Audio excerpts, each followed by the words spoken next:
London Spitfire just pulled off the 4-0 victory over the Seoul Dynasty. A clean sweep from those guys. And I don't know what it is, man. The Dynasty just cannot take a map off of the Spitfire. And with that win, the Spitfire, they put themselves in good position to make it into the stage playoffs. And they pretty much just shuffled the picture. There's no telling who's going to get in. All right, so on to our next game. We have the Houston Outlaws going up against the San Francisco Shock. Both of these teams suffered a loss earlier this week, and they're going to be looking to end the week on a W. And I would think that Lady Luck would be on the Houston Outlaws side because, you know, the green wall and all that. But it's anybody's game, so let's not waste any more time and get straight into this one.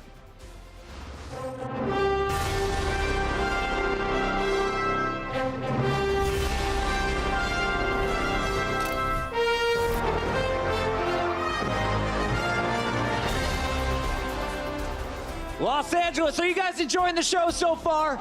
Make some noise because we're gearing up for match number 2 of the day. Welcome back, everybody. It's Bucket at the desk, and I got the full crew back with me. Bren, Reinforced, and Zoe once again. Zoe coming off a perfect 1-0 prediction so far on the day. Well, thank you for pointing it out.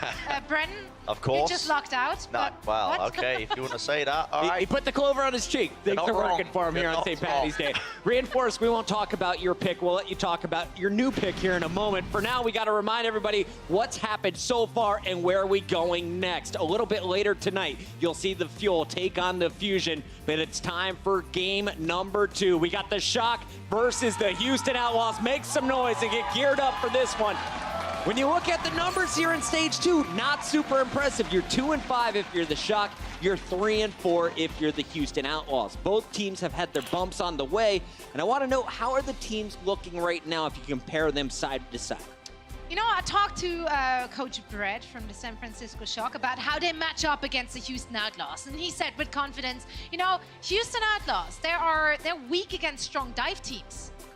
Unfortunately, we are not a strong dive team ourselves up until Sinatra is joining our ranks, which is, in fact, next week, not this week. So that's unfortunate for the San Francisco Shock, and I would say that would give Houston potentially the edge here. Well, Dante was playing pretty well in that tracer role, and their defense is looking strong overall. When you look at the Shock team, what are their strengths? So Dante is definitely one of them. This guy has been performing incredibly well, actually, across the board. I mean, he started out, everyone was sort of under the assumption that Sinatra would be sort of taking his job when he became of age and started playing in the league. But he's now becoming a sort of a specialist now. He's moved into the sort of somber role. He can play these heroes that maybe Sinatra isn't as comfortable on, and he's really starting to earn his place. And across the board, he's definitely one of the more impressive members of the team. Now, another player I'd love to talk about as well alongside him is the new addition, Moth. I mean, we saw this guy play for the first time the other day, and as well, he had a great first showing as well. And it seems like San Francisco, they have a lot of luck when it comes to picking up these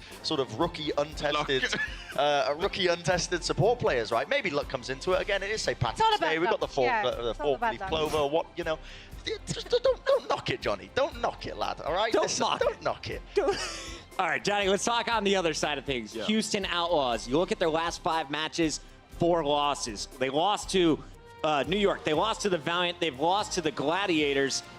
But they did get a big win over London Spitfire to kick off stage 2. They got a win over Florida recently. When they're at their best, what are they showing us? Well, most importantly, versus the Gladiators, they went to map 5. And I mean, going up map 5 versus the Gladiators, who are in a prime position to get to the stage playoffs, of course, that's a huge achievement. I don't think we should neglect that necessarily. So what did they do correctly? They put Linkser on the Widowmaker, and Linkser so far, he's a standout player on the Widowmaker. So we're going to take a look at some highlights, of course, because this guy has been shutting down teams repeatedly on this Widowmaker pick, and he can play the Zarya as well. Very diverse, and he's a star player necessarily out of the Houston Outlaws. So if the Houston Outlaws wants to get a win today, Linkser needs to turn up. In the past, we've seen him on the Genji. That was one of his best heroes throughout contenders before the Overwatch League. Do we see any Genji play coming in from Linkser, or do you want him purely on the hit scan heroes? Well, we could see some dive, yeah, because as the coach of San Francisco said, Brad, of course, they are not really matching up too good against the dive team. So we might see Houston swap to the Genji and the Widowmaker when they want to be more passive. We know we have so many great coaches in the Overwatch League. This is going to be a coaching battle throughout. Let's get the official predictions as we kick off map number 1. I want to start with you, Bren. Where are you going today? So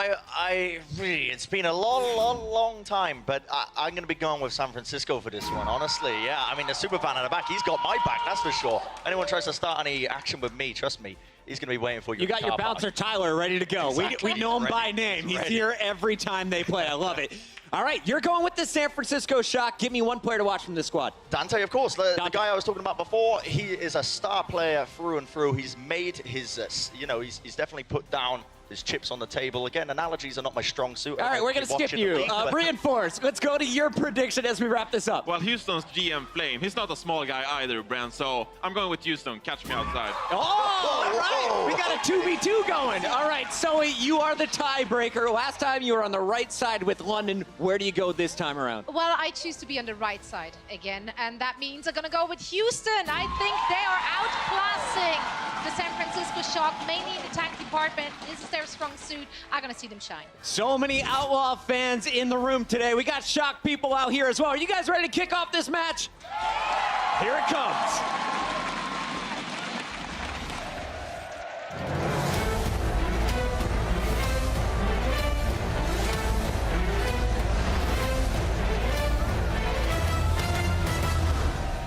Turn back around towards the Shock. The San Francisco Shock are going for broke. The Outlaws start strong. They're warmed up and they come in hot. The Houston Outlaws, San Francisco are going the whole way. Let's bring in the boys from the Bay as we bring out the San Francisco Shock.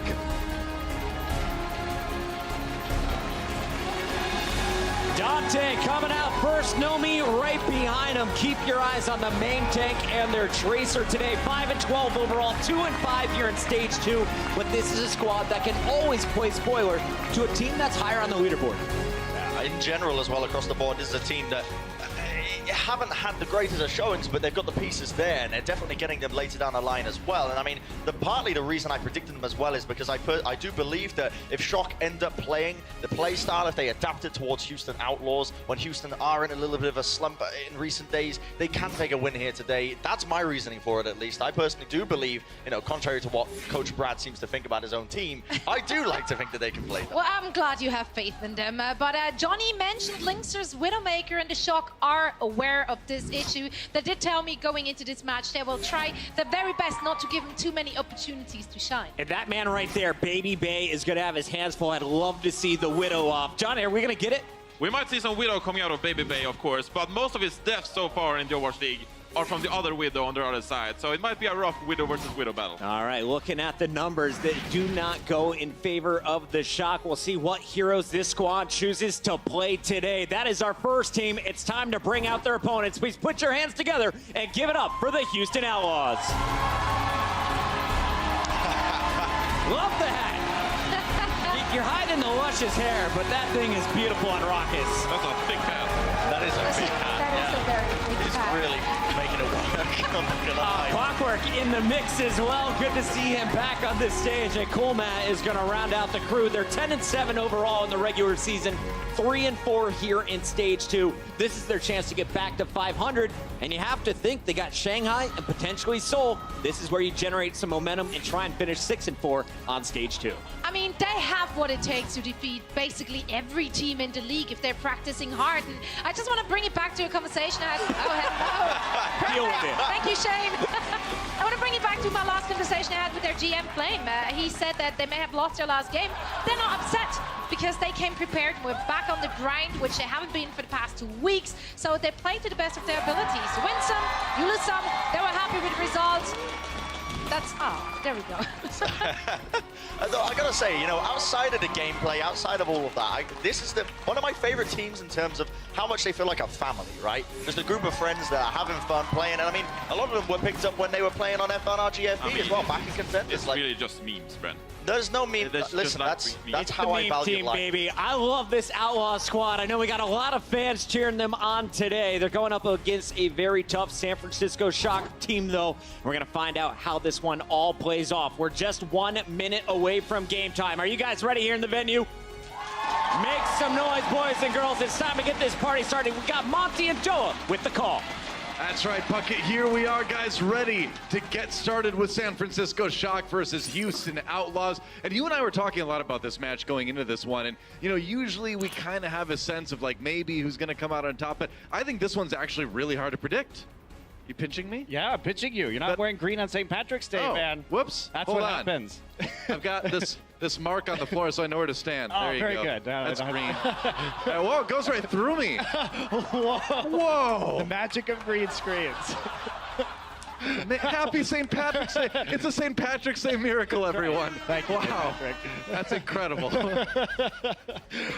Well, yes, on Great to the moments match. in esports. There you go. Yeah, so- On to the match. We heard the Dust talk about it a little bit. Baby Bay on the Widowmaker has had a lot of success, but also has faltered in some of these Widow versus Widow matchups. And I know Hexagrams loves to talk about how Linkser is his favorite counter-sniping Widow in the league. So that may make things a bit tricky for the Shock. They've been relying on a lot of Widow Tracer or Widow Genji on the maps that we've seen today. And if Linkser's able to win those sniper duels, I think stylistically we have a matchup that's pretty good for Houston. Oh, yeah. I think absolutely that's going to be a big part of it. It's going to be San Francisco starting out on the attack, and I wouldn't be shocked to see, no pun intended, I wouldn't be shocked to see the Widow v Widow come out almost immediately on Hanamura. You never know. Yeah, I don't know if they're going to run it on the defense if you're Houston. Usually we see it more on attack on Hanamura, but it is an option. And right. as we head into this map, you know, Outlaws, they've been faltering here after a strong Stage 1. And, you know, they came out winning both of their matches in Stage 2, but since then they've lost 4 of their last 5. So they really need to start picking up these wins. Yeah. They want to keep themselves in the broader playoff race as we head into stages 3 and 4. Yeah, and that playoff race is getting a bit crazy after the last match, isn't it? Well, yeah, for the stage Ooh, boy. playoffs for sure. It's Yeah. absolutely nuts right now. Some sick green sunglasses Soldier has with that skin. That's right. The green team for St. Patrick's Day. Houston like gets it. to play in their home colors. I know. Well, that's a big advantage on this day, actually. Well, we'll see if it pulls through. You know, Muma always hovering over the Symmetra too, usually in the beginnings of these games. This is one of those maps where you could actually run it. Maybe. Someday. You I keep, think you keep so. pushing for it, though. It's I never will. going to happen. It'll happen eventually. We got a lot of years of all ahead of us. It'll happen in the league sometime. Here we go. San Francisco Shock on the attack. Baby Bay, as we thought, starting out on that Widowmaker, of course, and Dante on the Tracer. So they will go with the attack that we kind of expected them to go with. It isn't going to be the counter sniper on the other side yet, though. Links are on the Soldier 76 this time Yeah, for the Houston defense. This is a pretty common strategy that we see with the Ana and Soldier playing back on the point. It is very good against dives, but as you can see, it can struggle versus the Widowmaker. Look, Baby Bay gets nailed with a sleep dart, courtesy of Banny. Oh, Muma really low, has to get back to his team for some healing. They've done a pretty good job of staying out of the sightlines of Widow, but that's allowed San Francisco to sort of rotate their way onto the point here. Houston has to come in now. The battle begins. Coolmat takes a bit of damage. Already 1 tick in favor of San Francisco. Dante loading up that pulse bomb. Coolmat really low. He lobs it in. No kills from that one. Muma goes a bit too deep, though, and there's a kill for the Shock. Baby Bay taken up by Raucus on the other side, though. So trading 1 for 1 so far. Dante has to back off a little bit. And it looks like maybe, yeah, it looks like maybe Houston's going to hold this one, although the Reds does come in onto Baby Bay. Oh, that's a bit of miscommunication there, though. Clockwork was already resetting off the map. When they use the Transcendence, they're going to commit the Nano Boost, too. That's a rough one. Coolmat, anyway, going in. Low health. Going to go ahead and use that ultimate to try to get his mech back, but Dante finishes him before the ult does. Meanwhile, San Francisco still hasn't taken much more here, but maybe they might. Well, they can't grind it out. I don't know. Dante got Muma. This has been such a crazy back and forth fight, but Houston holding on. San Francisco's got the ult advantage, but now Linkser comes in with the attack visor. Can't kill off Nevix, and it looks like Shock is still going to keep grinding here. Yeah, they've got Bonnie, Clockwork, and Coolmat. Whoa, there it still. There's a pulse bomb, but it doesn't find a target. Oh, I thought that one was going to stick, but it kind of landed at the Diva's feet instead. Nomi says, okay, that's about enough of that. A little bit more time on the control meter here. Clockwork down, and finally it looks like that's going to be point A. What an insane brouhaha to start things off. Yeah, a struggle for sure, but the San Francisco Shock do close it out. Baby Bay back onto the Widowmaker now. 4-point B. Linkser will also be playing the Widow, so now we're going to get the Widow duel that we were discussing on the first part of this map. That's right. San Francisco with a bit of momentum coming into this one. They're going to have the Valkyrie pretty soon for Moth as well. Oh, there's a counter sniper. Linkser finds one on a Baby Bay. Moth right there to res him. But still, like we mentioned, that's going to be something that Baby Bay is going to need to be watching out for here. Clockwork down. Dante melees him. Cool Matt out of the mech. For the moment, San Francisco with some real momentum coming out of this now. They're going to try to use the Valkyrie to overrun the point here. Muma in the back getting a bit low while Primal raging, and Houston can't even touch the point. Just great zoning from San Francisco, but that was a bit of a shocking end to that round. It definitely was, and Linkser switching over to the Widowmaker. Yes, he got the kill, but because of the Mercy, the immediate resurrection allowed them to come back in, and we saw on the point there, Nomi was able to take out Banny on the Ana, who is the only member of the Outlaws actually standing on the point, flips the Primal Rage, and then pushes Linkser back out. So there wasn't the damage or the healing coming into the members of the Outlaws. And the Outlaws fighting in two distinct segments there. Widowmaker pick looked good at the start, but really wasn't the hero they needed to hold on to that defense. Yeah, apparently. So Houston with an opportunity to try to set a better time here as they get started for their attack on Hanamura. But a great start for San Francisco Shock. And I gotta say, I think this is a team on an upward trajectory right now. I think they looked pretty solid against London despite going down 1-3. They ended up getting their first win on Hollywood yesterday, which is a map they play again today. Yeah, I think for San Francisco, the biggest thing is overcoming some of these jitters. We nearly saw them again on point A, struggle to close, or fail to close rather, in a position where they had a big advantage. They eventually pushed through. But you look at their flanks, and they played that flank nicely around the side, avoiding this, trying to set up the sight lines for the Widowmaker and avoid the Soldier 76. And it was a smooth formation, slow push onto the point where they found a lot of advantages, but they keep letting people back in the fight when they should be closing out. So Dante not dying on that attack for Shock, but what's a little bit more interesting to me is Moth actually not dying on that one. And this guy looked really good yesterday, I thought, on the Ana, on the Mercy, and I think not dying on an attack that lasted that long on point A shows some pretty good positional awareness. So definitely going to have to keep an eye on the new support for Shock. Houston on the attack, though. Their turn to try to grab 2 points on Hanamura.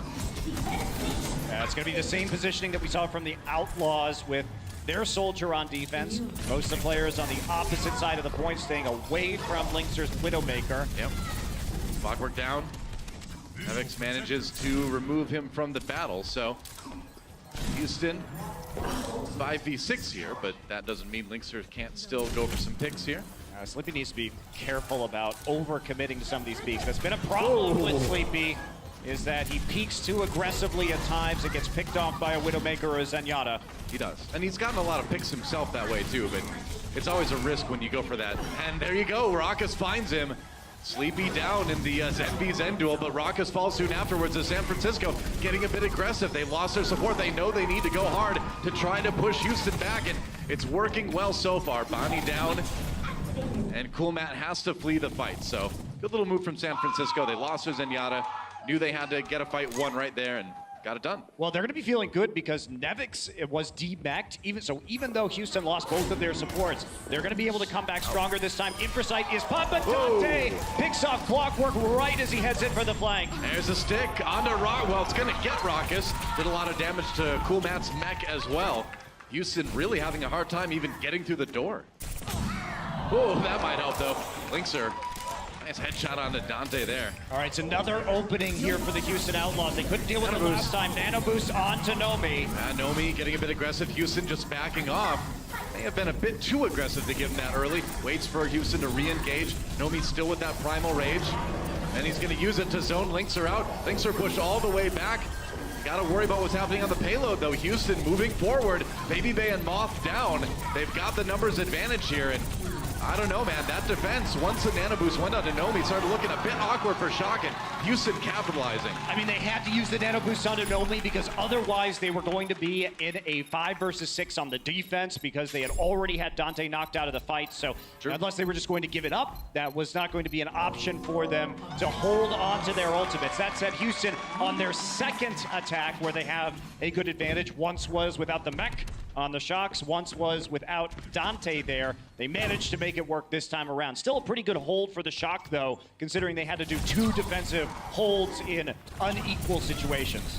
Oh, Clockwork coming in, Dante a little bit low. Houston going for the dive on the high ground off to the left of the point. Baby Bay a bit low. Dante just trying to be distracting. Houston looks to come in from the side. They've also got people across the way on the high ground, Shock does, for the defense. And here we go, Houston on the point. Linkser starts it off with a kill on the Baby Bay. Sleepy in a bit of trouble. Clockwork has to recall though. Took a bit too much damage himself. Support ultimates all over the place right now. Self-destruct from Shock doesn't catch anybody. And Clockwork has a pulse bomb. No stick though onto Nevix. Yeah, not happening. They do get Nomi on the other side of the fight though. So maybe with that tank down, Houston can keep pushing here.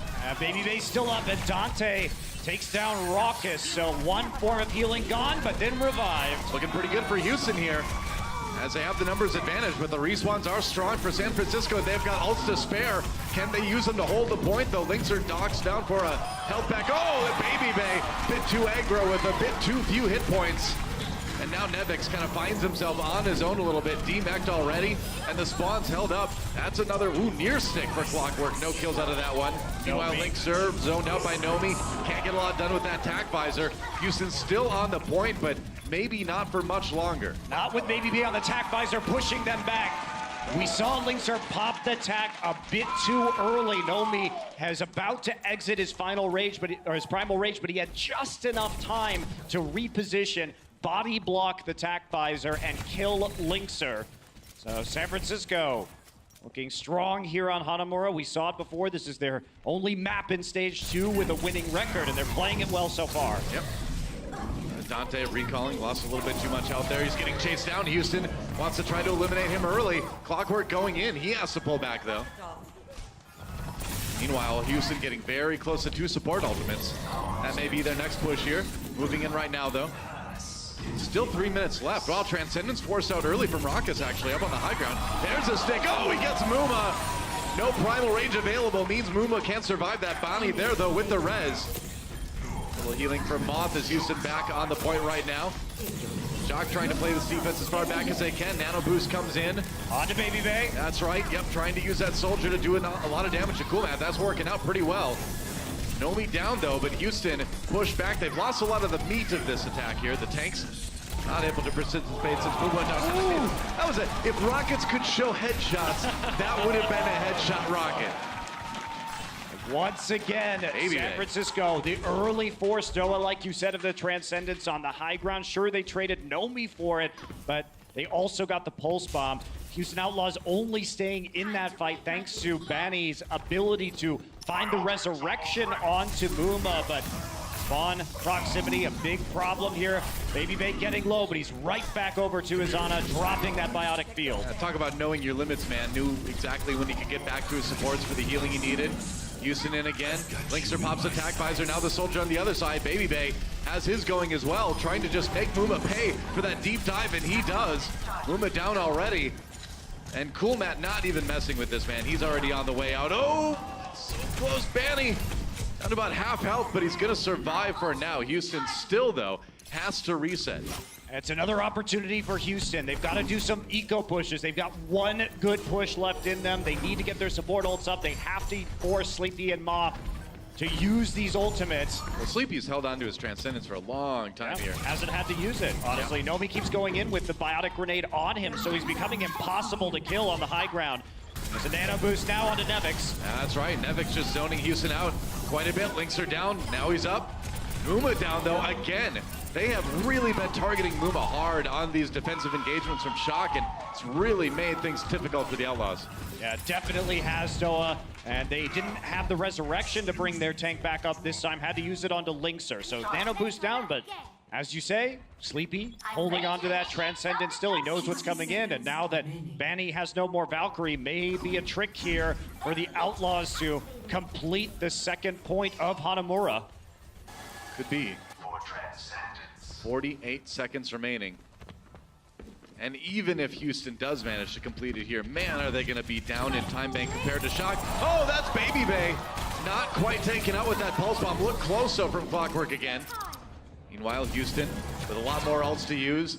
This is going to be their last big push though. 30 seconds remaining. They got to commit now, and they can't lose anyone early. Keep Muma alive. That should be the key here. They're going to go in with the Transcendence. That certainly helps. Meanwhile, Clockwork zoning some defense out, or DPS out on the side. Nomi with the nano boost. Baby Bay with the tack visor. The kill to Clockwork already, but he's going to rocket himself in the corner. Nomi waiting out that biotic field. Doesn't want to go in onto that quite early, I would imagine. And Houston still trying to grind this out. Goodbye, Nomi. Barely dying. Self-destruct from Nevix on the high ground, but he is taken out on the descent to the point. Muma's still up, rather. So they've got the tanks in there. Coolmat, no. He's down now. Overtime. They got to stay on it. Muma back down to the point right now. They've got 2 ticks. Sleep dart onto the Winston. Now Nomi zoning Linkster on the back. Doesn't have his support while Muma's there. He's just taking a nap. That's the problem. Rockets with the kill onto Dante, though, and now overtime going to start to tick away fast. But here comes a Transcendence for Houston Outlaws. Manny used his Valkyrie as well, though. And a boost on the Nomi again. He's hopping his way over to the point. Coolmat not going to get on it. Hey, well, that was a great defense on point B from San Francisco Shock. They will win. Hanamura, pretty solid. Yeah, it was solid, Doa, and they kept the Outlaws guessing. They kept varying their approach to that defense and their positioning. That last fight, they used the Transcendence on the high ground in combination with a nano-boosted Winston, but then positioned the Soldier 76 with the attack overlooking the opposite side of the point. That provided a lot of opportunities for them to hold strong there on B. Well, Houston, 1 game down. We'll see if they can bring it back and tie up this series on Control when we come back right after this. The Overwatch League is brought to you by Omen by HP, the official PC and display of the Overwatch League. Intel, the official computer processor of the Overwatch League. And by T-Mobile, America's best unlimited network.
3, 2, 1, and live.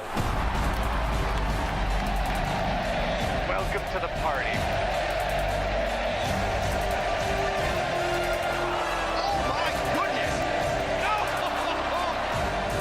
So many stars on this lineup. And this is where we see the high quality Overwatch, everybody.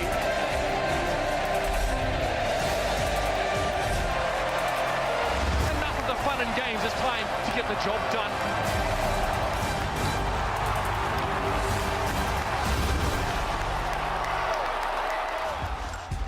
Welcome back, guys, to the Overwatch League. Dylan Monte Cristo here, and it looks like Houston is down one game already to the San Francisco Shock. Very solid defensive effort from San Francisco on Hanamura. And, you know, Muma, we talk about what a great Winston this guy is. He absolutely is. And San Francisco knows that. They really targeted him hard towards the end there. Yeah, they did. Dante was finding a lot of pulse bombs on him. Dante, we've been talking about this guy's rising status as a star player in this league. Yeah. And there's Jakin for Clockwork, of course. Clockwork, the assault specialist for the Houston Outlaws. This stage, but Dante, 23 eliminations, 15 final blows, 4 deaths. That's what a surprise. insane. Yeah, Bounty out, boink in as we move ahead to look at Nepal. We have a boink sound effect, too. I enjoy that very Boink. much. There we go. That's great. He's in. But yeah, Dante, amazing stats from map number 1. And, you know, you just can't underscore how good this guy has gotten over the last, like, month and a half or so. Yeah, it's been impressive to see his rise, not only on the Tracer, but on the Sombra as well. Yeah. Now, for Hanamura, we didn't see a lot of the Widow versus Widow matchups that we could see on some of these later maps. As we move into Gibraltar, I think these are going to be stronger. Hollywood, too. I think yeah, we're going to see a lot of Widow Hollywood on point B, on Gibraltar. I think these are the maps where Houston is going to be strong on. So if you are an Outlaws fan, I think you look more towards the second half for when we expect them to really start to get rolling. But we'll see what they can do on Nepal. They haven't played it in a little bit now, but they did run Bastion on Village last time and managed to win. So that's legit, man. I mean, the Bastion legit. on Village is something we maybe haven't seen a lot of lately, but if you go back like a year ago, we saw that quite often in some of the earlier Apex seasons in Korea. Yeah, pre-Overwatch League, we did see a lot of Bastion on that map, so I'm intrigued as to whether they're going to be running it again. So that it was a 2-0 on Nepal for Houston over the Philadelphia Fusion. Yeah. We'll see if they can do anything and replicate that performance. That's right. And I mean, if you look at Houston right now, you know, one thing people have been talking a lot about is kind of their Tracer woes here and there. But this is really sort of a set of maps for Houston that is not quite as Tracer-centric. Yes, that's true. We can see more of the Widowmaker-Genji combination that we typically see on Gibraltar. Very viable throughout actually all 3 points. Both on attack and on defense because of the nature of the map. You're always getting those long sight lines, and you're always needing that sort of vertical attack that the Genji can give you onto the high ground, whether you're in the shuttle phase or the initial point A phase when you have to get over some of those obstacles above the car wash. So there's a lot of opportunities here for Houston to bounce back and play in a style that suits them. True enough. I see all these people taking panoramic pictures as the map thing. I can't blame you. I did the same thing when I was sitting in the audience on one of the early matches. It looks so cool. I love our stage. Yeah, it does look fantastic.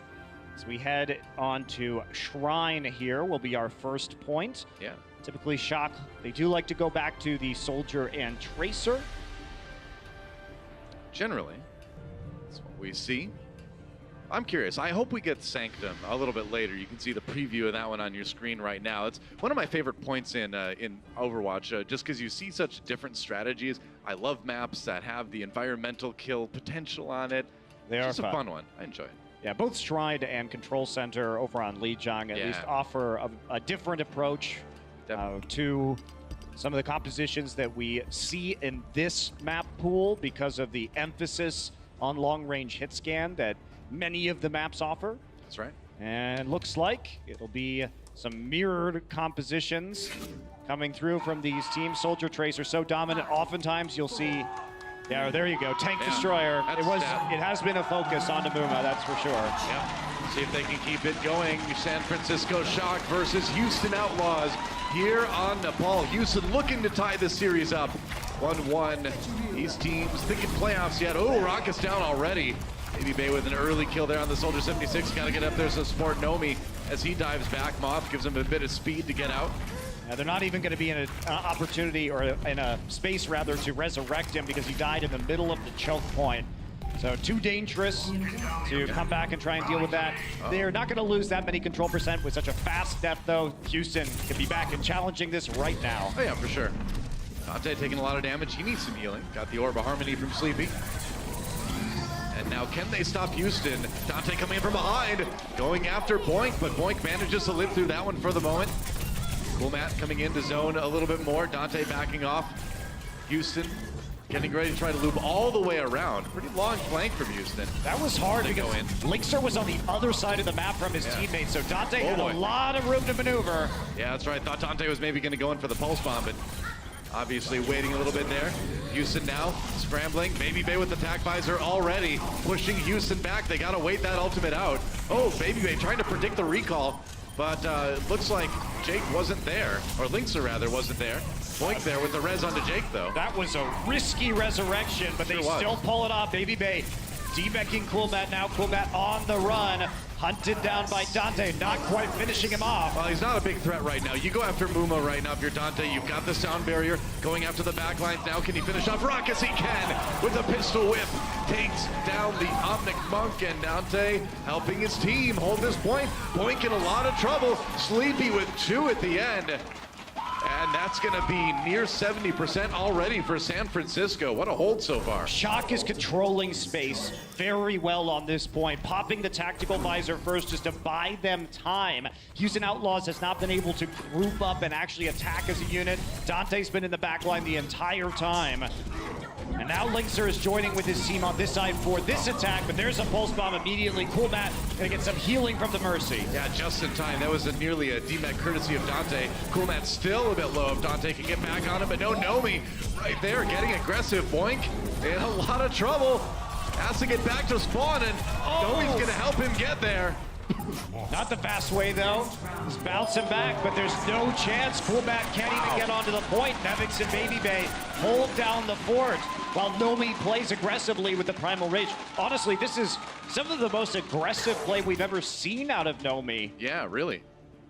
He's been pushing his limits today, and lucky for San Francisco, he's been able to know them pretty well, it seems like. Yeah, they're not targeting him really at all either. They're running past him for the most part, but Nomi has been more of a passive tank player throughout his history here in the Overwatch League, but he's finding some bold plays today with the Primal Rage, and they're opening up so much space that Outlaws are not even able to touch the point at the end. You know, I wonder if part of that, too, is Moth coming in on the Lucio now. We know how aggressive of a Lucio Doc is, and that's great, but the problem is it does kind of leave your other support out to dry sometimes. So with Moth staying back a little bit more, maybe that allows Nomi to be more aggressive. Possibly. And we look here as Dante going to head over with the Hanzo, and they are going to try the double sniper. Oh, down to 1 sniper now. And 1 healer as well, yeah. For the resurrection. So they're not going to be able to undo the mistake of Dante's death. And pushing back in with double sniper is going to be very difficult. I think this is where you start to think about swapping off if you are the Shock. Yeah, you get held in the choke too easily by that Junkrat. We know Jake's one of the best ones out there. Shock gonna keep trying it though. Oh, Linkster hooked from behind. He was not watching, and they flanked around, took him out. That's on Nevix to be the sneaky one on the Road Dogg, and he's making it work. Baby Bay taking advantage of people being forced out.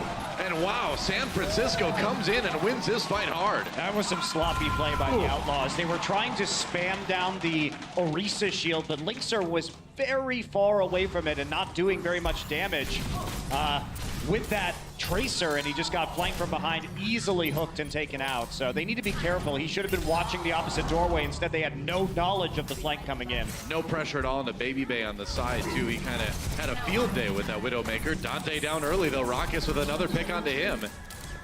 Meanwhile, now, yeah, you can see Houston and know where Baby Bay was last time. Want to make sure he doesn't get in that position again. Trying to cover that other flank instead. And Baby Bay going after Linkster. Ooh, dangerous moment. The pulse bomb comes out. But Baby Bay backs off. Boink in a lot of trouble, low health. Baby Bay turns his sights though and doesn't get him back onto the Tracer in time. Full hog now for Nevix. That's big. Jake lost that ultimate. Now Nevix down, so Houston not out of this one just yet.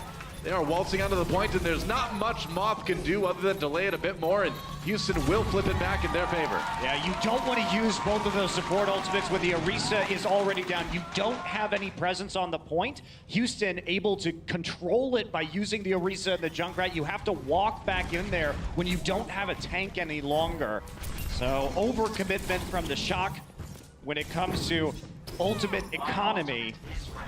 And now they're going to find it quite difficult to retake this. That's right. Nomi down early again. Houston with a great opportunity on the defense. The Reds comes in from Moth. But San Francisco has to play it careful. I mean, they just don't have any ultimates to really contest this right now. Baby Bay just ran all the way back to spawn to change to Pharah. So they know that this isn't going to be a great option for them. They want to make an alteration, but now they're going to be delayed even further. So Baby Bay lost about 15 seconds by running back to spawn, and then they got staggered after that because what the Houston Outlaws saw was him changing heroes. So they knew he wasn't in the fight, so they just all in. Here's a good change again. Baby Bay over to the Genji now, actually. And Houston sitting pretty at 4 ultimates and back to the Pharah again. Okay.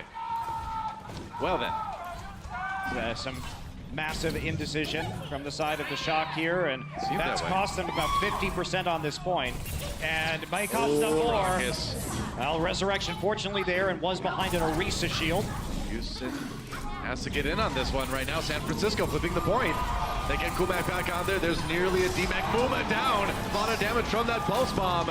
Dante right there, though, so San Francisco winning this fight at the moment. Baby Bay has them all zoned out. There's a kill on Naracus. And San Francisco, are you kidding me? Just walk back on and take it. Yeah, Pharah pick ends up working out, but the question is, how dear is the cost of that switch? Because it's put them in a 99% situation. They must hold every point from here on out. That does force Jake over to the Soldier 76, however. So no more Junkrat. You gotta assault the point somehow. Houston at 99, so if they do take it back, they may be able to win this and tie up Nepal. Dante and Linkster controlling the side of the point right now, going for a little bit of dueling. Dante is going to win. He has control over the Mega Pack. That's right. Here's where the Pharah becomes scary if you're Houston. It's really tough to push into. Meanwhile, Jake on the side, taking some of those rockets. Pharah a little bit too far away to really punish with that Soldier at the moment. Transcendence now for Shock as Houston comes in. Oh, Muma. Oh, the Pulse Bomb was on the outside of the shield. It didn't quite get him. Kumat, though, D-Macked, and Linkster gets the kill onto Sleepy, so maybe Shock can hold on to this, but it's not going to be easy. There goes Moth. No more supports for San Francisco as we're into 99-99. All the halts. Self-destruct. Not getting any kills from that one. It's on to Baby Bay. He's so close to the barrage. He's got to stay alive. He's got the barrage. There it is, the kill on Muma. He goes down, but Raucus is back again. San Francisco, though, will hold this one. Linkster down, and they will win Nepal 2-0. At the end there, the gamble from the Shock pays off. Wow. Yesterday, Doa, when we were casting them, they weren't swapping up their compositions. They looked stubborn, particularly actually on Sanctum. So now they're making those changes, and now we're seeing them take the risk, and it pulls them back. That's a nice boot coming there. How embarrassing. Well, guys, what a first couple maps. It's a 2-0 lead for San Francisco. Let's see if Houston can bring it back after this. The Overwatch League is brought to you by Intel, the official computer processor of the Overwatch League. T-Mobile, America's best unlimited network. And by Omen by HP, the official PC and display of the Overwatch League.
So far, San Francisco is shocking the Houston Outlaws. They're up 2-0 after the half. Welcome back, everybody. Hanamura and Nepal are in the bank. That was in my script. I didn't write it. Let's talk about these games so far.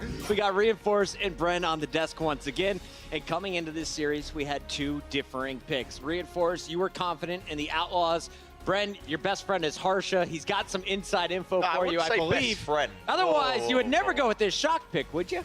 I do not have insider information. My information was based off the fact that Houston have been underperforming recently, which I believe I already mentioned, and also the fact that Dante and Moth had an excellent showing. I actually had more or less a risky pick because you never really know how Moth was going to be playing. It's only his second game currently in the Overwatch League, but he has not been disappointing at all. I'm actually very pleased with my prediction. You're actually being right, Brett. It's pretty impressive. He's getting better, guys. We were talking about flip-flopping before the half, but no need anymore. He's gonna stay. He's gonna stay with this game right now. Let's talk about what we saw from the Shock in that first map, because we went to Hanamura, and this was a fantastic start for the squad. Very aggressive out of the gates, and they made their first attack work on not just point A, but also point B. Yeah, there's a few scrappy moments, I'm not gonna lie. Houston definitely put up a decent fight against them, but overall, I gotta say, Nomi has been playing so much better as well compared to what he normally plays like.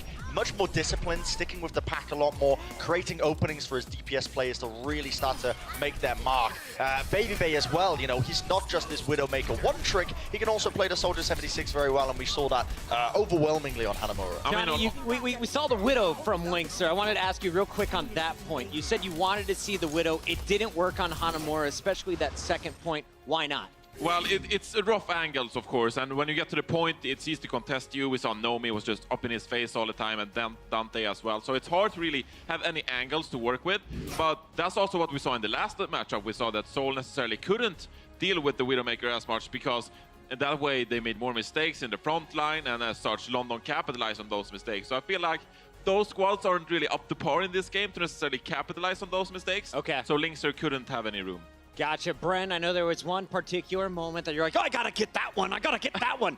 What do you got for us? Yeah, it's Nomi again. Like, it's a lovely little insights powered by Intel, and I just wanted to highlight because I'm so pleased that he is actually improving at a rapid rate. And we're leading into this one. You can see the man we're going to be focusing on is going to be Nomi in the back lines here. Now, what he's going to be doing is going to be leaping straight into the back lines as far as he can possibly go and try and break up this area over here. That's not an arrow. That's not an arrow. No, that's the slightly messing up. But we're going to play it through anyway. And again, he uses the shield here. Take note of this. He drops it down so the shield is off cooldown, gets the pick onto Banny, immediately brings down one of the supports, and he's just cutting them off as well. So Raucus can't get any damage done because the shield's blocking. And now here's where the danger zone is, because they've already lost so many players right now. And Houston, they should have an advantage. They've got a whole bunch of players just all grouped up around here. They're happily able to now contest the point. Nomi is just going to sit right up here on top of the high ground, and he's going to bide his time, wait it out. And what he's doing is he's waiting for his shield to come off cooldown again. So now he drops down, the shield comes down, Raucus is trapped again. He gets another pick, and now he's built up the Primal Rage. So he's going to start using that bad boy, and he uses it to full effect. He completely shuts down Lynxer. Very cerebral plays, and that was our insights powered by Intel. And if you go back to week one and you're watching the VODs of the analyst desk, you'd hear a lot of comments saying that Nomi was over-aggressive, he was out of position, he wasn't with his team. Definitely evolution coming in from the Shock. They took a map from London in their previous match. Now they're up 2-0, and they did so by also taking Nepal. Let's go into game number 2. The first control point, it was 100% to 0%. They didn't like Houston anywhere near the shrine. Yeah, and they couldn't really get any space for the San Francisco Shock, of course, because when they took control of the point, they stuck to it a lot, of course. So I think that Houston Outlaws, they necessarily couldn't out-pressure the tanks from the San Francisco Shock, and it comes down to, again, I hate to harp on it, but it's a Tracer issue, of course, because Dante is doing so well on the Tracer. Lynxer died 7 times on the Tracer on Nepal. Dante died once. So it just tells you, of course, how much Dante is able to win this Tracer duel and apply so much pressure onto Muma and Coolmath. And Muma and Coolmath, we talked about the issues for Houston Outlaws. The team synergy is a bit off. Flame said that they're working on it. They're trying to improve after disappointing versus Philadelphia, of course. So things aren't necessarily working out because San Francisco as a team is playing much better. It was 99% to 100%. That second control heat much closer when Houston is playing well. What are some of the highlights from this team? So we always talk about the tank play, and that's definitely a recurring factor. But as well, we got to talk about Linkser, I guess, as well. Yeah. Linkser is always the star for this team. You can always guarantee that he's going to be playing at a consistently high level and sort of propels the team forward with his momentum just off the back of his play. Yeah, but usually we talk about the tanks for the Houston Outlaws, We right? do. They're supposed to be the good ones, but they haven't really adapted, I'd like to say, so far, because usually Muma is the one flanking around and getting to the supports. But so far he has been shut down, and it all started versus New York when Ark shut him down with the sleep darts. And so he has been playing a bit more passive. Cool Math hasn't really worked out the synergy because they usually didn't play as much together, of course. With that specific duo, they can make insane plays, individual plays, but so far the team synergy is a bit off. So I like to see the tanks improve a bit, have some more team synergy, but they've talked about it. They're working on it. So maybe not this time, maybe next week. But there's still time here, Johnny. There's still time, I was going to say, let's talk about the second half. Johnny, we're going on a bar crawl. We're celebrating St. Patty's Day. I don't want to listen to Brent brag all night. How does Houston help us shut him up? Oh, they play better. It's going to be hard, but it's... can I flip-flop as well? Play better. Can I Yeah, flip-flop? we'll allow it. We'll allow it. All right, Johnny's aboard, I'm jumping aboard. on the Shock bandwagon. We'll see if they can close it out. Hollywood's coming up next. You're going to hear Tyler screaming. We'll be right back. The Overwatch League is brought to you by Sour Patch Kids. Sour, sweet, gone.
The San Francisco Shock are up 2-0 on the Houston Outlaws, and You know, not to take anything away from the San Francisco Shock, but the Outlaws, they just didn't appear to be themselves that first half. In fact, I would partly credit that to the play of the San Francisco Shock. Dante, in particular, he is on Muma's bumper. He's one of those Tracer players that you never want to see in competitive play, making it rain with pulse bombs on your back and all that stuff. Just crazy. Anyways, guys, we got a whole nother half left to go. So let's go ahead and send it back to our casters, Monty and Doa.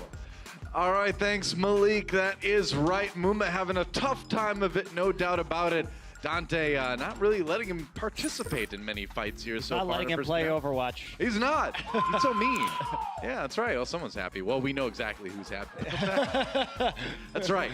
Well, map 3. We're going to Hollywood. There's no subs. This is a map that actually San Francisco Shock took off of London Spitfire yesterday. So, and they full held them, too. They did. And they were using Junkrat and Tracer. Now, I do think that a lot of that was some stubborn composition usage by London, where they just felt like walking onto the point with triple tank while getting Junkrat bombs and Helix rockets rained down upon them from either side of that point.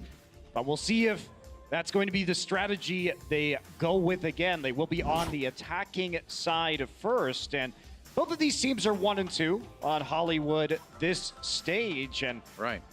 When we talk about the Outlaws, they have defaulted to a Roadhog Diva tank line with Muma on the Roadhog, and then trying out the Junkrat alongside that with Tracer.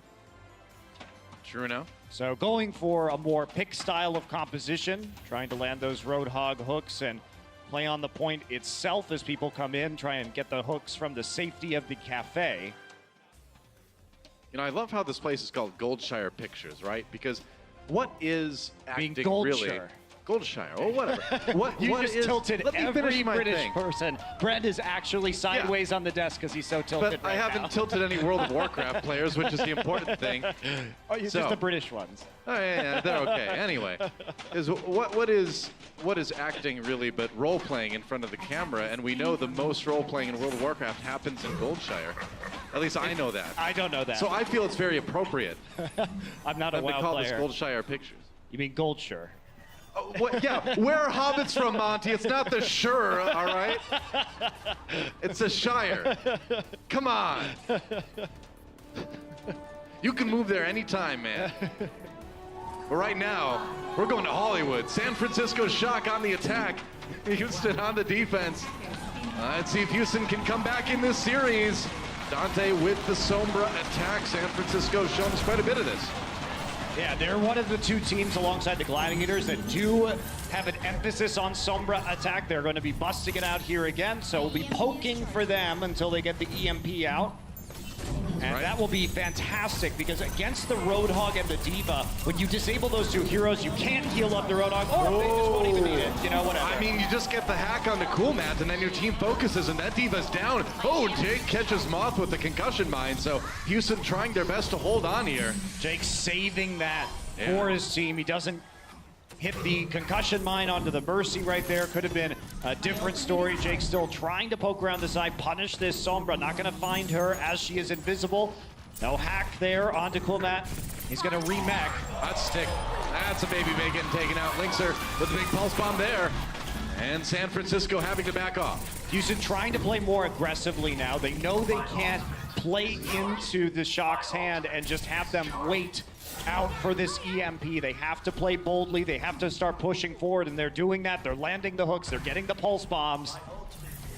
Dante going to be coming around the opposite side this time. He has the EMP ready, but Baby Bay again dead to Linkser. Yeah, and I mean, Dante had a really good angle coming into the cafe. A lot of people there to EMP, but when you lose Baby Bay, you don't want to fight that 5v6. Yeah, Baby Bay swapped over to the Tracer because they want to fight on the point itself. No more poke necessary. They want to get up close and personal with the EMP. Right. EMP harmful against the Roadhog and the Diva. They basically can't do anything. And Ooh. Jake with a stagger onto Dante. Dante does not see a trap. Yeah, that happens sometimes.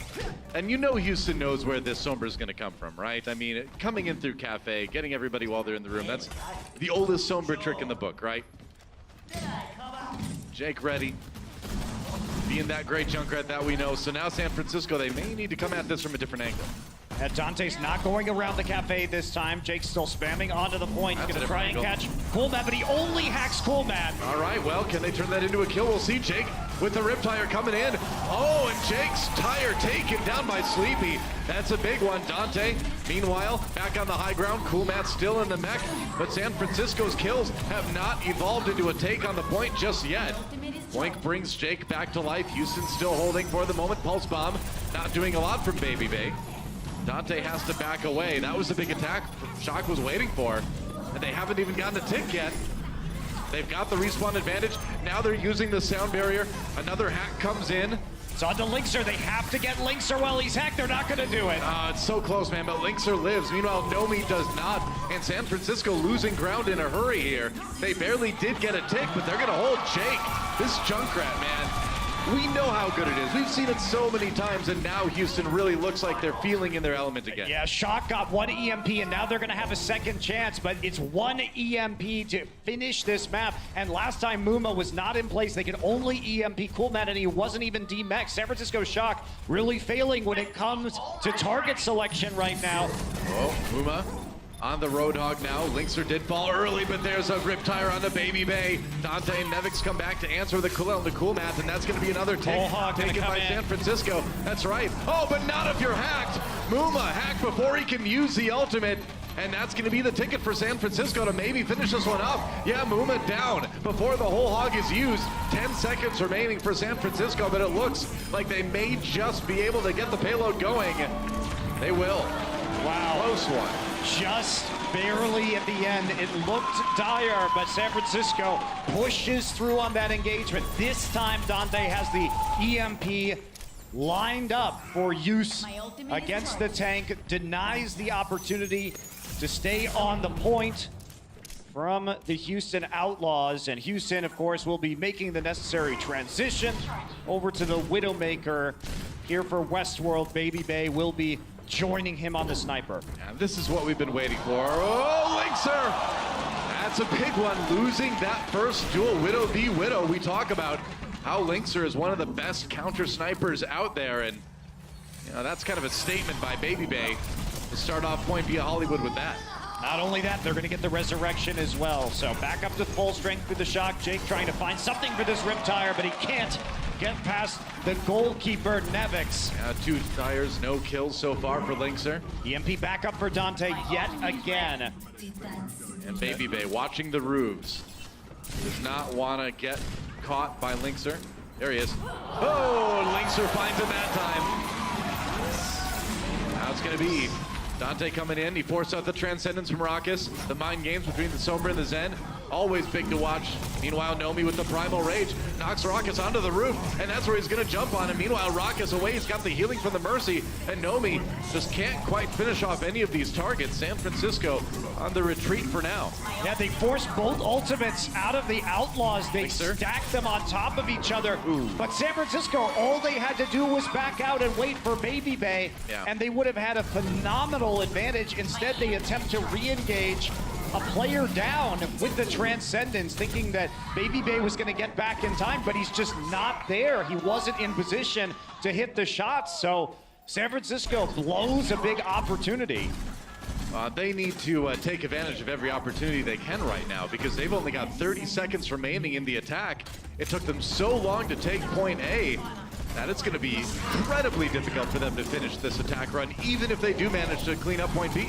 Yeah, their advantage there, they just had to be more patient and wait for Baby Bay to rejoin the team. Not going to happen, and now the Riptire doesn't land, but Linkser's shot does. Yeah, Linkser finishing off the damage that Jake started, and Shock having a hard time getting onto the point. Now Muma zoning out. The revenge of the Winston is real. There goes Sleepy, and overtime kicks off. Boink with the kill on Nevix before he can reback, and Shock nearly pushed off this payload for good here on the attack. Houston all but has this defense wrapped up, and that should be about it. Houston Outlaws with a great hold on Hollywood. Yeah, both of these teams specialize in defense on these hybrid and escort maps. So even though they do stop the Shock in the second phase, Shock have been known. We saw them full hold yesterday against London. So it's not out of the picture that they could win here on Hollywood. We take a look at Linkser coming back around with this Widowmaker, and that will stuff a push instantly. Well, it's like you had said earlier in the series, Monty. I mean, if you're a Houston fan, you really kind of want to wait and get excited about these later maps, because that's where Linkser can really go to work. Let's take a second, though, and listen to some comms. Hug on the right. Hug. Focus. No, I've checked the point. Stand point. Focus coming. Hug on the right. Stand with the MP. I'm a joke. Stand in the room. I'm body blocking. I took the trap. Send that. Hug one. I'm on Mercy. Dead. Good job. Let's fight. Mercy low on the boxes. Mercy's actually won. Mercy dead. Okay, we got it. Junk. Notes. Good job. And it was cool to see Sleepy there with a good body block at the door of the cafe. And that's one thing that's kind of underestimated with Zenyatta a lot of times, is that when you're ulting, you actually take up a good amount of space. And you can block some doorways. You can block like Deadeye shots or McCree. You can do a lot of stuff positionally with Transcendence that your team can capitalize on too. So cool to see. Absolutely. Calling it out too, as you could hear in the comms. And Houston Outlaws on the attack. San Francisco Shock running the same defense that they decided to use over against the London Spitfire.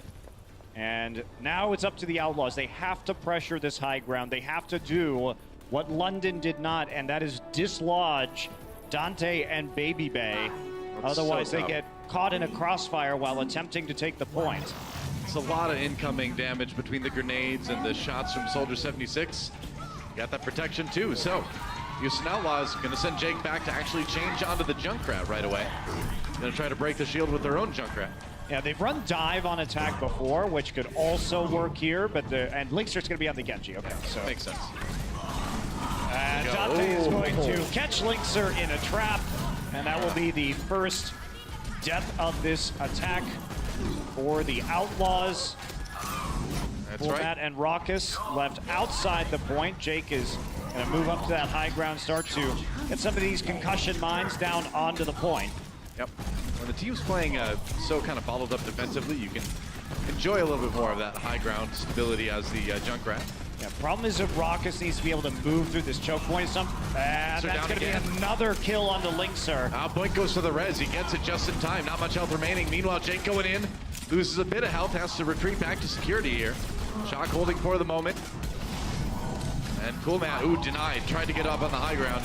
Didn't make it. Linkser down again. Dante has his number, it seems like, today. Now Coolmat gets the mech. Baby Bay comes in. And man, again, same thing we saw against London yesterday. Dante and Baby Bay just getting people killed over and over and over again. They are good at holding up in the cafe and waiting for you to get onto the point, and there's no staying power on the point for the Outlaws. They need to dive in there. Now, Genji, great hero to do that with. You can start getting the reset. You can get the big team wipe. It's going to be a Riptire coming out here by Dante on the left-hand side. If Linkser can find him, that's going to be big. He can. Riptire searching. No kills out of that one. Did get the VMAC on the Coolmat, actually, so that is really nice for San Francisco. Meanwhile, Baby Bay used the ultimate to try to push people back. Now, Boink low down, doesn't get the res off. Big for Shock. As they try to hold this defense, they will. There's the cleanup, and Houston, once again, back to spawn. 2 minutes remaining for them. Raucus and Boink are struggling to get value out of the support ultimates because they keep popping them at the same time. Some of that has been Raucus attempting to stay alive in these situations, but they have to be careful about that because it resets their ult economy in a big way, and now they have 1:30 left and they have to play into a Transcendence. So basically just going to be an economy push. See if they can get something with the Riptire. That could turn the tide in their favor. Well, Jake's Riptires have been known to do that, but not this time. Riptire explodes before it does any damage at all, really. Baby Bay zoned out, has to dodge that self-destruct. Dante can't do it, unfortunately, for San Francisco. Oh, but Baby Bay right there with the rocket onto Linkser. The res does come in onto Dante, too, so he's back in action. And now they've got the Supercharger. So Houston, again, backing away. Like you mentioned, this one may be more of an economy push, but there's only a minute left. You got to make something happen. And Sleepy again. We talked about this before halftime. The trance holds have been great from the Shock. They're not using them willy-nilly. They are holding them for the situation where they absolutely need them. Confident that they were going to get Dante back up with the resurrection. No panic from the Shock Zenyatta. Yeah, and they're going to have Valkyrie as well, so both support ultimates should be up for this fight. 30 seconds now for Houston. Baby Bay with the tack visor. If he can get Boink, that would be big. Has to worry about Muma. Everybody diving on the Baby Bay, trying to keep him alive. They use the Transcendence now to keep him alive. Now both support ultimates come in for San Francisco, and Lynx are looking for victims with the blade. Nomi manages to survive longer than you normally would. Dante with the Riptire coming back into the point right now. You can see it rolling. Yeah, but Jake finds it. So at the last moment, maybe Houston's got what it takes to take the point. They do. They get the payload moving. And now if you're San Francisco, despite that long hold, I think you really got to be sweating. You still have 2.5 minutes on the defense, though. You do have to push it pretty far through point B. Baby Bay onto the Widowmaker. Dante now to the Tracer. Nomi to the Winston. But they're going to be playing into the Outlaws, coming back up with some support ultimates. So Outlaws need to keep this payload moving while they have a distinct advantage both in positioning and in ult economy. Here's where you really need to win the Widow duel if you're Lynxer. Well, there's a start. Okay, well, maybe. Winning the Kill on the Raucus duel award anyway. I don't know. I'm not good at thinking of awards. They also won the award for not letting Boink resurrect Raucus as Nomi and Nevix dove in to camp his body. Retire for Jake. Gets a DMAC onto Nevix. Jake down though. Dante finds a return kill while the ultimate was coming out. So San Francisco keeping Houston pushed back near spawn for now. Ooh, that's a risky res for Boink, but he gets it off. Jake back in action. Oh, Nomi overcommitted to stopping that resurrection. He was the only one on his team back there, surrounded, swarmed, and destroyed by the Outlaws. Oh, there's a Primal Rage and Moth taken down by Muma. Outlaws trying to set up the win for them, but the payload still contested. Muma goes back to it. Nevik's gonna get DMAC'd here. He held the payload back for a long time. Wasn't enough, though, for San Francisco to set up a defense. And Dante is hiding on the flank now. He is the one that's going to have to stop this payload coming in alongside Nomi. They didn't know Dante was still in the back. Oh, he's got to live to do that pulse bomb. There's the Transcendence. Okay, Houston Outlaws backing off, trying to survive this one. They get the Trans from Raucus as well. Nomi down again. There's the stick, though, onto Muma. Loses some health, but not a whole lot. He's still pretty healthy at the moment. The duel with Raucus. Baby Bay wins the sniper trade with Lynxer. And it's looking okay for Houston. They've got the numbers advantage right now. Just Nevix and Moth left over with that Valkyrie. Baby Bay. Somehow, some way. But Baby Bay needs to pick up some kills, and he needs to do it right now. Coming around the side, starts off with Cool Man. Good start from Baby Bay, but that payload is nearly there. Nomi, the only one standing between Houston and victory. Moth down, though. And without that Mercy, without Baby Bay, Houston might be able to grind this one out. There's only so much Dante can do, and now Muma with another Primal Rage. Nevix is back on the Genji. That should have been it. Yeah, it's going to be a map won by the Houston Outlaws. They will take Hollywood. Wow, pulling it out in the 11th hour, the Houston Outlaws. But they make it work. Primal Rage gets them the last few meters that they need on point B. That was a close one. Absolutely. Well, Houston Outlaw fans can rejoice. Their team is still in this series for now. There's a rocket right into Jake. That'll work. Well, when we come back, map number 4, we'll see if Houston can tie it up. Don't go anywhere. The Overwatch League is brought to you by Omen by HP, the official PC and display of the Overwatch League. Intel, the official computer processor of the Overwatch League. And by T-Mobile, America's best unlimited network.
Well, welcome back, guys, to the Blizzard Esports Arena. Don Monte Cristo here, and things are getting a bit interesting in the match between the Houston Outlaws and San Francisco Shock. Houston taking Hollywood, so this series far from over here. A win on Gibraltar, which is going to be our next map, could force that tiebreaker. Yeah, another opportunity as well for the Houston Outlaws to come out and do some damage. I said after the half, this is where we're going to see the Outlaws have some preferential maps. They are 3-0 in Stage 2 on Gibraltar. They're able to play Genji Widowmaker, which I think really suits them on this point. And Bani will be back in for Boink.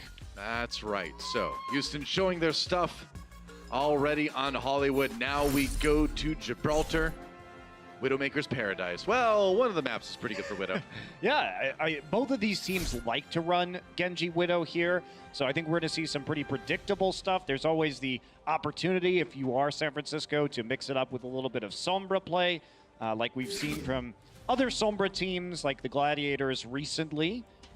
And maybe they've got something different in their pocket, but I just go back to your staples. Go back to Genji Widow on attack and defense. If you are the Houston Outlaws, you've had a lot of success running that in Stage 2, and you need to try and push it all the way to the 5th map to attempt the reverse sweep. That's the plan. San Francisco Shock, a win here on this map would end the series. Houston Outlaws, though, of course, would like to avoid that. They'd like to take Gibraltar and move things on to our tiebreaker control map on Ilios, which would be interesting because, of course, you know, San Francisco making things look pretty easy, honestly, on Nepal a little bit earlier, the first control map going their way. If we go to that tiebreaker, what do you think we're going to see? I think it depends on whether we get Ruins or not. Again, there are some opportunities for Linkser to dominate that sniper duel. And if you get Ruins, I think it does increase the Outlaws' chances. Also, there's the possibility that they run a lot of tanks on Control Center with Junkrat. So I think if you get Control Center and Ruins, I think you tip it in favor of the Outlaws. Yeah. Could be. Either way. They'd have the momentum coming into it, that's for sure. San Francisco Shock, though, they made it competitive against London yesterday, which I think a lot of people were kind of surprised about. And so a win over Houston here would really kind of start to put them on the correct upward trajectory, much like the rocket at the end of Gibraltar. Let's see if they can keep that going. San Francisco Shock on the attack.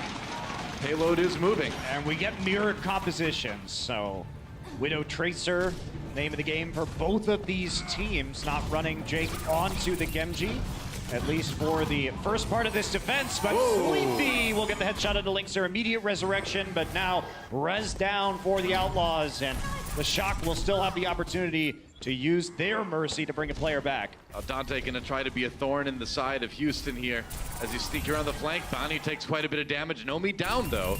So Houston pushing back San Francisco early. Looks like Nomi was in a place where they can actually get the res off. A bit surprising, but the push continues from San Francisco Shock. They've got the payload through Car Wash now. It's a slow push. The pick's not adding up too much with the resurrections and also the lack of a dedicated fight. Not gonna fight.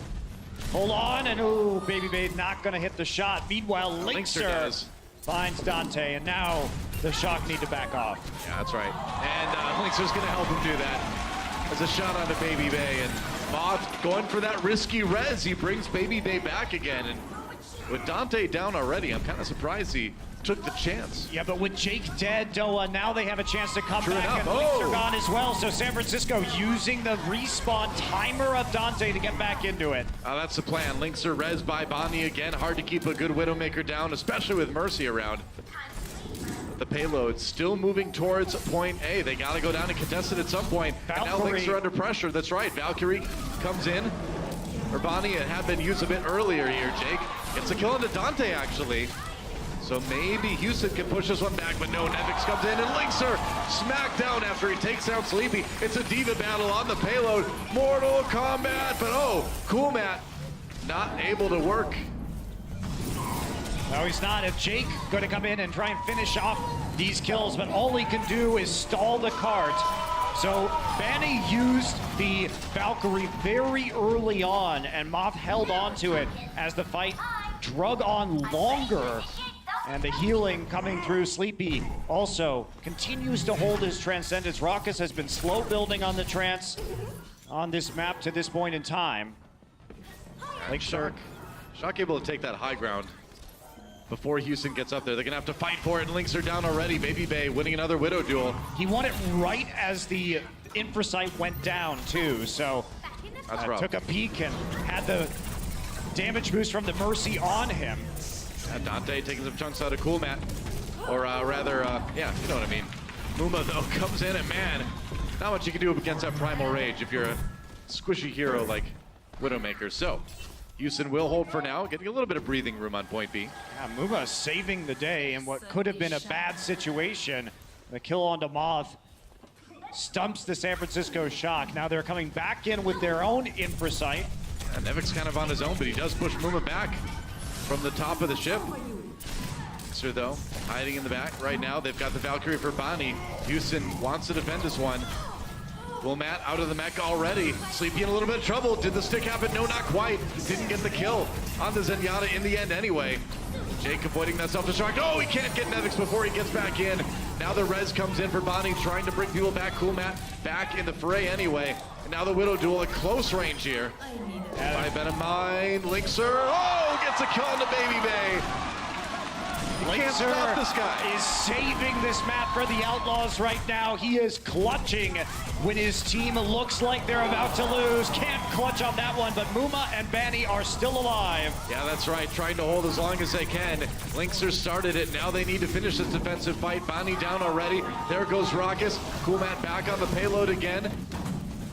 Maybe now can't get that ultimate off in time, so that should be point B.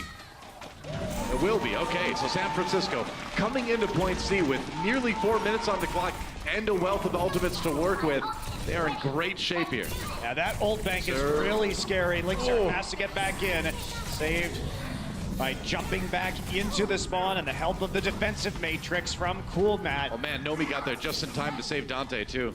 Lynxer needs to keep hitting his shots right now. Has the Infrasight. And that's going to stall things, but the Shock are coming in with nearly 6 ults to use right now. They're going to start it immediately with an Infrasight of their own. Yeah, Cool Matt running after he gets nearly demeched. He's going to go ahead and use the ultimate. The Pulse Bomb did a lot of damage. Dante avoiding the self-destruct with that recall. Now they got to deal with Muma in the back lines. He's low health already, though. Has to run to get healing from the Mercy. Bonnie keeps him up, and they do manage to pick off Nomi. So San Francisco going to be stalled out a bit, and that's going to help the Houston side of things. Lynxer finally finding the answer in the Widow duel. Shock used all of their ults on that push. Nomi somehow died through Primal Rage and a Valkyrie, and they toss out the Trance at the end too. So Shock, another huge advantage that somehow they get outplayed by Lynxer, and the target selection with the Raucus's Orb of Discord from the side of the Outlaws. Well, we talked about this yesterday. One of the things San Francisco seems to struggle with is that under these high-pressure situations, they do kind of start to collapse sometimes. I'm very surprised that Nomi was in a position to die in that fight in the first place with the amount of healing and his Primal Rage. A good target selection from Houston always helps too. Absolutely. Baby Bay with another Widow win. And now Devix finds a kill on the Raucus, actually, so the payload might actually be able to move forward a bit. Cool Matt desperately trying to get away. He can't. There's a D-Mech, and there's a kill from Baby Bay. San Francisco setting up the end of this one, maybe. Oh, wow, what a stick onto Jake and Muma as they come out. And the Transcendence not helping too much. That's 2 support ultimates used for Houston.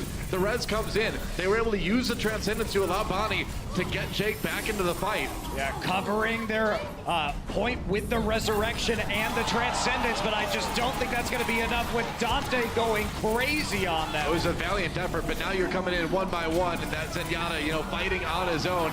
Not a whole lot you can do. There's another pulse. So easy. They come up the stairs, just pulse bomb them. Great round for San Francisco. They will get a pretty fast time here on Gibraltar. Dante, like you said, the pulse bomb kill, managing to stick it on to the Outlaws Tracer, and then punished as they were clustered up on the cart. Takes down Muma as well. Yeah. Well, when everyone needs to jump on the cart, you kind of get a couple nice situations if you're the Tracer. Yeah, you have, when that predictability is there, that's the opportunity to make those big plays because you know they have to cluster up. And take a look at that one again as he comes in, pops it down. Oh. And there we go. I got hit Uma rather, but Jake still Jake gonna was fall the to it. Unintended victim there. How embarrassing. It's not his fault. Had to get on the payload. Yeah. Didn't know there'd be a self-destructing Winston coming in on top of him there. It happens. Well, about a minute 17 left in the time bank for San Francisco, which is a pretty good time for Gibraltar. Now it's going to be the Houston Outlaws on attack to see if they can equalize. It seems that we will go back to Genji Widowmaker for the side of the San Francisco Shock. One of those maps where Dante does flex onto the Genji from time to time. True enough. Try to counter the Widowmaker on the other side with that reflect. Yeah, I think this is a smart plan because you need to deal with Linkser. He's been your number one problem so far. So having both the Widow and the Genji able to challenge. That's a terrifying tire right there. The Widow, I think, is the right play. Oh, I fell off. Oh, well. Now you just stay on it, Muma. No, I'm just kidding. Don't. Guys, Symmetra's not good on attack on Gibraltar. I don't care what that guy in Soloki's telling you. Muma's going to show us the way. Yeah, there we go. Back on the Winston like you should be. And Houston Outlaws on the attack. Rockets throws that Sonic Arrow out. So what they're looking for there is a Sombra defense. They want to make sure the Mega isn't covered, and that's why we see some of these. Oh, Baby Bay. Getting low there. Yeah, that's why we see that Sonic Arrow being thrown out, and oh, well.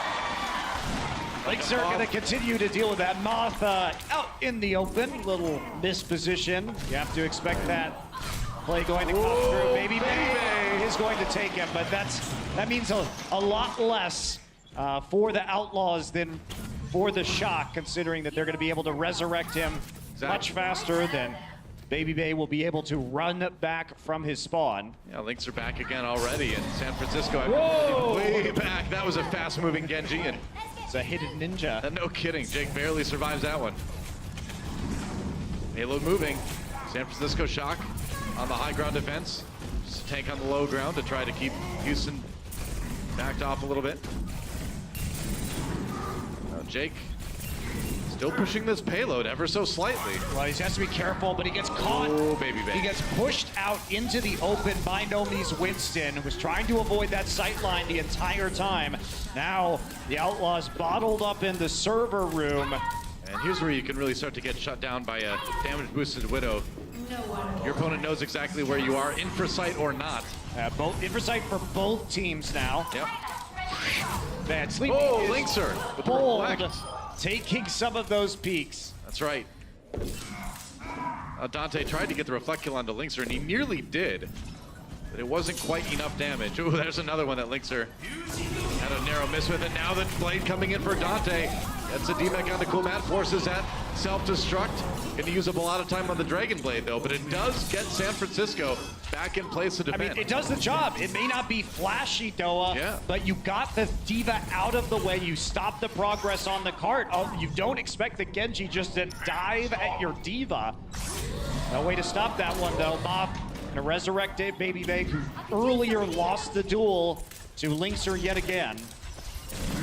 Now Linkser in a dangerous spot right now. Could get dove on pretty easily. He's going to go to the high ground. Ooh, a shot at Sleepy. Not finding the headshot, though.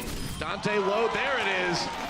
Linkser with an early pick here in this fight. Now Muma with the Primal Rage. Traps Sleepy. Going to force that Primal Rage out. Now turns around onto the Mercy. The res comes through. Dante comes back up, and Moth still alive for the moment anyway, but Moth finished off by Muma now, and Jake gets Sleepy. So both Transcendents, or both supports rather, down for San Francisco Shock. Yeah, they still have some ways to deal with this to stall it out. They are not going to use the self-destruct. So there was a call there from the side of the Shock to give up that point. They knew they had stalled it out enough. Oh no. The split spawns on the forward side. No way the supports are getting out of that. That is so rough, man, because now Moth and Sleepy are going to be way behind, and Houston Outlaws have all day to set up this aggressive stance on the high ground here on point B. Yeah, looking like a big opportunity for them. Baby Bay again with the infrasight. He wants to slow them down, but he can't as Linkser finds him. Lynx are certainly winning the majority of these Widow duels here, and it couldn't come at a better time as Houston Outlaws need to set a good time here on their attack. Nomi left alone on the high ground. He needs help from Muma. Muma standing next to Lynxer right now. Can they get Nomi? The reload. Can they get him? Yes, they will. Wow, long-range SMG action from Lynxer to finish him off. Now trouble comes in. Dante cuts him down. He's got no health left. Needs a healing. Doesn't get it. Jake with the finish. That is not the trade you want, though, because Lynxer can get revived. Absolutely. Nevix demeched. San Francisco starting to fall apart a little bit here. They need to defend. Yeah, you can't make that play. That's a play that you would never have made in the Mercy meta of Stage 1. It's not really an option. It's a Hail Mary. Yeah. Lynxer finally down. Sleepy finds the kill, but can Shock translate that into a hold? Not going to be easy now with Coolmat running people over like that. There goes Sleepy. And that should be point B. Nomi starting to get punished for going too deep, but the Shock are lacking coordination on these dives. Yeah. When we see Nomi go in for the Widowmaker, the Genji isn't there. Nomi dies, then we see the Genji go in. Dante try and pull out the Dragon Blade on him, trade 1 for 1, but you don't get value because the Mercy Resurrection advantage is on the side of the Outlaws. That's going to prompt a switch over to the Tracer now. The Shock have just looked in complete disarray here in the defense after point A. They held for so long, and then point B went so quickly. They've got time, Doa. Could go into a time bank situation here with the Shock completing this map. There it is. And we keep seeing this. It's been the story of this back and forth, Gibraltar. Back and forth between these two Widows, but Bonnie always there to resurrect him. So the benefit, pretty short-lived. Now Nomi, with the Primal Rage, has to almost immediately exit that fight. That's going to leave Nevix a bit on his own. He's going to try to get away now, but San Francisco are holding Houston for the moment. Nevix in a lot of trouble here. Can't get back in the mech, and that's nice big. by Jake. Yeah. Jake managing to punish the self-destruct. The mech of Nevix was destroyed by the self-destruct of the other diva, Coolmat. They chase him down. And that's a great trade for the Outlaws. Yeah, San Francisco trying to play that side room to avoid giving Lynxer more sightlines with the Widowmaker. And that puts them conveniently near the payload, too. They're going to go in with the Transcendence now and just try to brawl it out on the cart. Jake down via the duel with Dante. Dante also finds Lynxer. 2. He is unchecked in the back line. Yeah, 2 DPS kills. Bonnie brings the res in onto Jake, though. Bonnie nearly dying as well to Dante. Dante, they need to find an answer to him. He's starting to target this Widowmaker. Yep, and it's one of those points, too, where the Tracer can get onto the Widowmaker a little bit easier than on the other parts of Gibraltar. Dante on the prowl still. Here we go. Jake finds him. Has to win the Widow v Widow now, and that hasn't been a problem for Dante yet. He goes after Muma and finishes him at payload. Nearly there, but not quite yet for Houston. Yeah, 19 eliminations, as you can see right now. For Dante, he's up to 21 at the moment. So it's already going to be a better time bank for Shock, as Houston Outlaws now with less time than Shock finished with. But Houston can still finish. They can still try to tie this map up. Going to time bank. Dante again fighting yet another 1v1 against Jake. Recall used a bit earlier by the Green Tracer, I believe. Oh, the melees are real. Tries to get onto Lynxer in the back now. Dante having a tough time of it. He's still alive. Oh, and finds Raucus throughout all of that. Stays alive, makes a difference. Transcendence out again. They're trying to pile on the cart right now. Yep, that's the plan. Maybe a little bit low. They avoid the pulse bomb again. Jake not connecting with that. Shock turns around to handle the aggression from Muma. There goes Moth. They lost their Mercy now. And I don't know. Houston Outlaws getting very close. Baby Bay coming out with the Roadhog, trying to provide as much HP onto the cart as he can. Shock, though. Sleepy with the kill onto Raucus. Everybody else coming through at just the right time. 15 seconds remaining. And Nomi there with the cleanup. There goes Sleepy, but it's Lynxer and Muma on their own to try to finish this one. I mean, there's not going to be pressure on a Lynxer now. However, with Baby Bay on the Roadhog, Nevix is going to switch over to the May. They're throwing everything they can to stall this. They got to do this. The May in play. Lynxer backs away. It rhymes a lot. But it's a last fight on the payload. Nomi with the kill on the Coolmat. They may have done it. There goes Raucus. Overtime expiring. And with Sleepy falling, I don't think it's going to be enough for Houston. Muma on the point, but he's on his own. There's a pulse bomb. Can't survive it. Overtime ticking. And it's only Jake between Houston and defeat. staying alive for as long as he can, but there goes OT, and there goes the win for San Francisco Shock. They will take the series 3-1. And the main pick was brilliant, Doa. The Shock knew that they had to cut off the sightline for Linkster because they needed to stay on the payload, and they couldn't put pressure onto the Widowmaker because of the swap to Roadhog. So instead, Nevix, who has been a Mei player in the past, he has won tournaments before Overwatch League running the Mei, switches to Mei, uses the wall to prevent the Widowmaker from getting the free snipes, and that pick really seals the deal. That is an excellent last-second swap over to deal with the Widowmaker from the side of the Shock. A great series from start to finish, and great adaptation from San Francisco is what wins the day against the Houston Outlaws. And Shock, definitely a team on the rise right now, no doubt about it. And even scarier because they're going to start to get more of their players. Their Sinatra will be back in the lineup next week. I don't know how much of an effect that's going to have considering how well Dante's been playing. Yeah, Dante's already doing fantastically on the Tracer. You've got Super, you've got Architect waiting in the wings. That's right, should be good. Either way you slice it, guys. Great match just coming up after this. The Overwatch Discord, Discord. Tracer might go on me. Baby one. Tracer go top, Tracer go top. Baby, cover, baby. Okay. Tracer one. Tracer no read. I'm staying on Widow, guys. I'm staying on Widow. Mercy low, Mercy one. Point, say point. Help point. Widow. Zen score, nice. Widow. Tracer, nice. Beautiful. Great push. Well done. Nice job. The Overwatch League is brought to you by T-Mobile, America's best unlimited network. Omen by HP, the official PC and display of the Overwatch League. And by Intel, the official computer processor of the Overwatch League.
Welcome back, everyone. Please welcome to the front of the stage, Moth from the San Francisco Shock. He's the new face on the team. And they've just been victorious over the Houston Outlaws. So let's get straight into this. Houston Outlaws looked a little bit shaky as of late. What gave you the edge in that game? Well, coming in, we knew Linkser was going to run a lot of Widow, so we tried to build some counter strats around that. We also felt that we could exploit the Tracer line on their team and have our supports take those fights. And that went really well.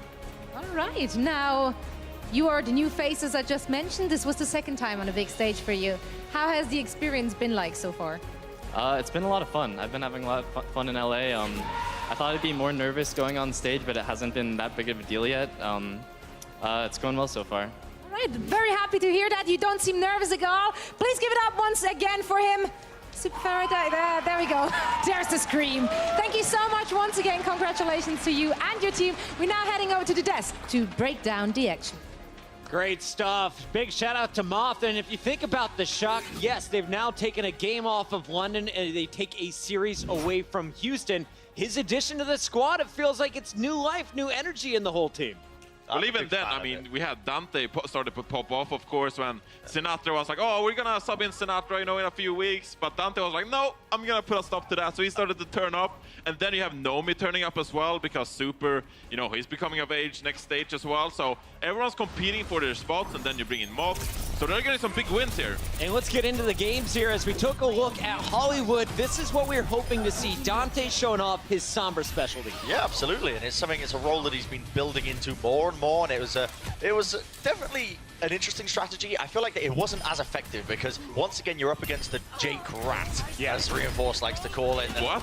Yeah, I mean, you've said it once or twice. I won't lie to you, Johnny. I don't know if you realize it, but it is. I mean, Jake Rat might he might as well be Junkrat because the way he plays it, it is on a pretty much a different level compared to a lot of other players. But the guy, you can't really run Sombra as effectively into the Junkrat, and Houston Outlaws, they pretty much just picked comfort heroes, it felt like, in Hollywood, and played to their strengths. I felt like Dante and the San Francisco Shock should have adapted in time, perhaps swap Baby Bay to the Widow and have a Widow versus Widow battle, because it went pretty well, but overall, I mean, Houston didn't look too comfortable either running that Junkrat and Genji combination, especially on point A, so both teams not really turning up on Hollywood, but Gibraltar a lot better. Gibraltar, well, this is where we thought, all right, Houston, they've looked good on this map. If you remember to their last matchup, this is where Linkser basically put on a 1.5 minute highlight on that Widowmaker. I thought after seeing Hollywood go to Houston, we were going to a Game 5. But as we take a look back at the moments of this one, the Shock more successful on the push. They stopped Houston at the very end, preventing them from that third point.